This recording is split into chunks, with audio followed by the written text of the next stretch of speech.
Everything your parents told you about your origin story and the backstory of how they met is a lie. And the way that you can tell this is true is that you can go back and ask them how they met. And inevitably what's going to follow is a story about the past painted with rose-colored goggles on. And after listening to this story, it might have this effect on you like, wow, what a lucky stroke of fate that, my parents met in this way. And lo and behold, here I am, a product of that fateful day, 20 plus years later. And don't get me wrong, I'm really, really happy that you exist today as a product of this relationship. And hopefully your parents are still together, or at the very least, it's a really, really good thing that they were able to have a relationship and build something together.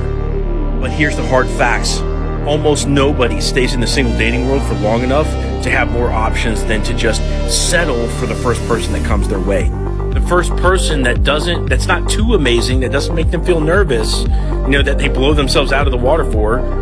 Probably your mom or your dad both had somebody else that they really, really liked, that they, tried hard for, and then they ended up driving that person away because there was too much of a value gap there, or they were too eager, they were too needy or whatever.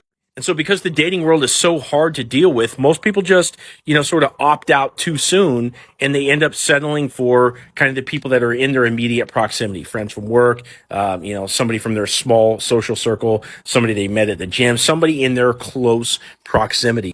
Now, here's the thing. I did this exact same thing in my first marriage. And later on in life, I got a divorce and hit the dating world really, really hard. And what I can tell you from that experience is that the more options you drum up for yourself and the longer you hold back from getting into a relationship without being a perfectionist and without being an attachment avoidant style person, the better the quality relationship that's going to result from your single dating life is going to be. In other words, the more people you date, the more you hold out for shared values that they actually have and that you actually have without stretching things just because you think they're attractive or because it's easy to interact with them and you want, you're desperate for sex or companionship. The more you hold out for that perfect person, the better the relationship is going to be.